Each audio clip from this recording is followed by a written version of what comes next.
আশা করি সবাই ভালো আছেন। এসকে অ্যাস্ট্রোলজি চ্যানেলটা ট্রুথ 24 চ্যানেলের সাথে সরাসরি সম্পর্কিত।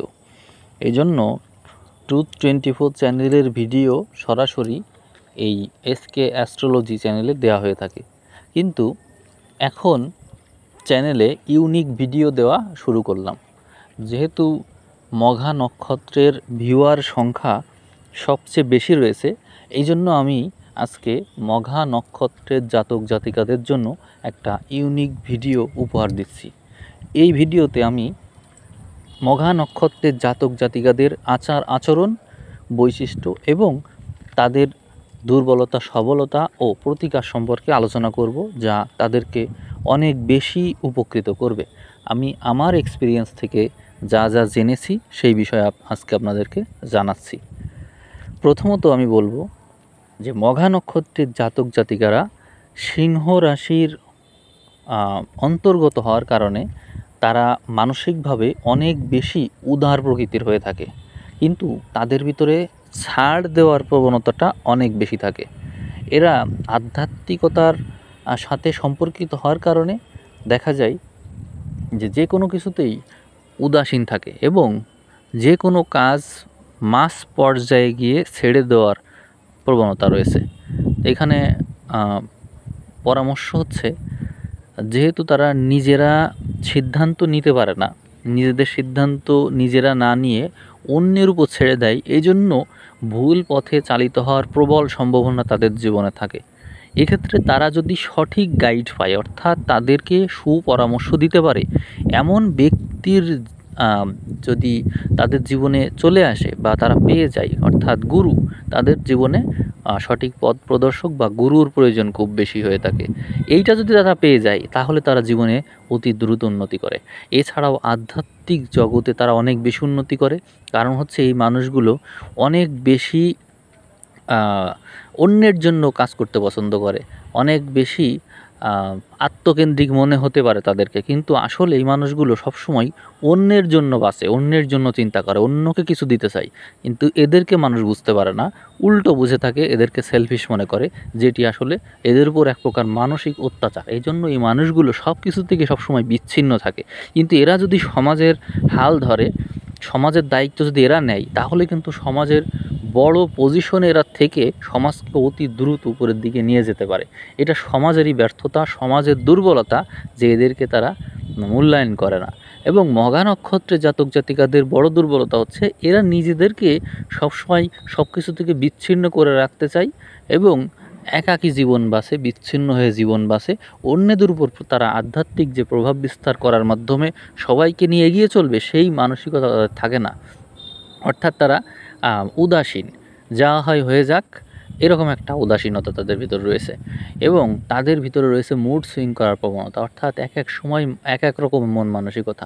কখনও দেখা যায় যে খুব বেশি হতাশ, কখনো খুব বেশি আশাবাদী, আবার কখনো দেখা যায় যে মানসিকভাবে অনেক বেশি উচ্চ মার্গীয় চিন্তাভাবনা চলে আসে, দার্শনিক সত্তা তাদের ভিতরে কাজ করে।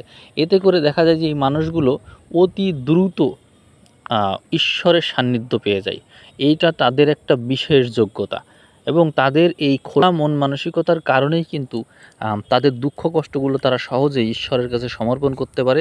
এই জন্য স্রষ্টার সাথে তাদের কানেকশনটা অনেক দ্রুত হয়ে থাকে। আমি আশা করব যে আপনারা এই বিষয়টাকে অবশ্যই গুরুত্ব দেবেন এবং ঈশ্বরের সান্নিধ্যে আপনারা যে আছেন সেই শক্তিটাকেই কাজে লাগাবেন এবং মানুষকে পরিবর্তনের জন্য পরামর্শ দেবেন। এবং আপনাদের পরামর্শ বা কথাবার্তা কিন্তু অন্যদের জীবনকে পরিচালনা করার জন্য অনেক শক্তিশালী। আপনার মুখের কথায় আরেকজনের ভাগ্য বদলে যেতে পারে, এতটাই শক্তি রয়েছে আপনার মধ্যে, সেটি কিন্তু আপনি জানেনও না। মঘা নক্ষত্রের এটা একটা অনন্য শক্তি এবং মঘা নক্ষত্রের মানুষ অল্প প্রচেষ্টাতেই উচ্চ পর্যায়ে চলে যেতে পারে, কিন্তু তার জীবনের শুরুটা ভালো হয় না, অর্থাৎ তার তো দিশা থাকে না। এই জন্য সে শুরুতেই জীবনের দিশা না পাওয়ার কারণে সঠিক গন্তব্য পায় না। যদি সে একবার গন্তব্য পেয়ে যায়, অর্থাৎ তাকে যদি কোনো গুরু বা তার যে সঠিক পথ প্রদর্শক তাকে যদি পথ দেখায় এবং সে যদি ওই পথ অনুযায়ী চলতে থাকে, সে কিন্তু নীরবে নিভৃতে এবং হচ্ছে ধ্যানস্থ হয়ে কাজ করতে পছন্দ করে, সে এক টানা কাজ করতে পারে। আর এই গবেষণামূলক মনোভাবই তাকে অতি উচ্চ পর্যায়ে নিয়ে চলে যায়, যেখানে আর কেউ থাকে না, সেখানেও সে একা। অর্থাৎ পর্যায়গতভাবে যদি আমরা দেখি, তাহলে দেখা যায় যে তারা অতি উচ্চ পর্যায়ে চলে যায়, সেখানে গিয়েও তারা একা, অর্থাৎ সবার উপরে বসে আছে সে। তো এরকম একটা পরিস্থিতি তার জীবনে অতি সহজে চলে আসতে পারে যদি সে একাগ্রতা অর্জন করতে পারে। মঘা নক্ষত্রের জাতক জাতিকাদের একটা প্রবলেম হচ্ছে তারা হতাশ। এই যে হতাশ, এই হতাশা জিনিসটা ভালো, এটা ঈশ্বরকে পাওয়ার জন্য একটা ভালো একটা মানসিকতা। কিন্তু এই হতাশা যদি বাস্তববাদী মানুষের ভিতরে ভর করে, অর্থাৎ আধ্যাত্মিকতার পরিবর্তে বাস্তববাদিতায় ভর করে, তাহলে এই মানুষগুলো অতি দ্রুত নানান সমস্যায় জর্জরিত হয়ে পড়ে এবং সমাজের বোঝারূপে গণ্য হয়। এই ধরনের মানুষকে আমি পরামর্শ দেবো, আপনারা সবসময় লাল বা গোলাপি রঙের পোশাক পরিধান করবেন, এক রঙের এই পোশাক পরিধান করবেন। তাহলে আপনাদের মানসিক বলটা নষ্ট হবে না। কারণ আপনার ভিতরে যে মুড সুইং করার প্রবণতা, মনোবল হারিয়ে যাওয়ার প্রবণতা, এটাই আপনার সবচেয়ে বড় দুর্বলতা। এছাড়াও আপনি মঘা নক্ষত্রের জাতক জাতিকা হওয়ার কারণে আপনার মূল নক্ষত্র কেতু, এজন্য চেষ্টা করবেন রুবি পাথরটা ধারণ করার। রুবি পাথর একমাত্র পাথর আপনার জন্য যা আপনার ভিতরে ওই সূর্যের শক্তি দিতে পারে। সাধারণত কেতু যদি রবির নক্ষত্রে থাকে, তাহলে সেই কেতু অত্যন্ত বলবান হয়ে যায় এবং কেতুর প্রকাশ লক্ষ্য করা যায়, কেতু অনেকে স্ট্রেংথ পায়। এই জন্য এই কেতু সিংহতে এসে ভালো ফল দেয়। এই সময়ে আমি যখন কথা বলছি তখন এই 2025 সালে কেতু সিংহতে আছে, যেখানে কেতু অত্যন্ত শক্তিশালী এবং আধ্যাত্মিকভাবে বলবান। তো আমি আশা করব যে আপনারা আমার এই কথা বুঝতে পেরেছেন, অর্থাৎ আপনারা নিজেদের স্ট্রেংথকে খেয়াল করে সামনে অবশ্যই এগিয়ে যাবেন। তা আমি যে পরামর্শগুলো দিয়েছি, আশা করি এইগুলোকে আপনারা কাজে লাগাবেন। এখানে পরামর্শ হিসেবে আরেকবার স্মরণ করাই, সেটা হচ্ছে আপনারা লাল রঙের পোশাক পরিধান করবেন, গোলাপি রঙের পোশাক পরিধান করবেন, কিন্তু সেটা অবশ্যই এক রঙের হতে হবে এবং আপনারা রুবি পাথরটা পরিধান করবেন। এছাড়াও আপনাদের কোনো গুরু থাকতে হবে বা কোনো বিশেষ পরামর্শক থাকতে হবে, যার কথার বাইরে আপনি কখনো যান না, যার কথাই আপনার জন্য শেষ কথা, যিনি আপনাকে সবসময় বিপদে আপদে উপদেশ দিতে পারে, হেল্প করতে পারে। আপনারা জ্ঞানবাণী বইটা আছে, এই বইটা অবশ্যই এই চ্যানেলের নাম্বারে যোগাযোগ করে সংগ্রহ করে নিতে পারেন। এটি আপনার জীবনের বড় ধরনের গাইড হিসেবে কাজ করবে। অনেকেই এই বইটার খুব বেশি প্রশংসা করছে। আমি আপনাদেরকে নিজে থেকেই পরামর্শ দিচ্ছি, বইটা আপনারা সংগ্রহ করেন। এই বইটা আপনাদের জীবনে খুব বেশি প্রয়োজন। আমি আজকের আলোচনা এখানে শেষ করব।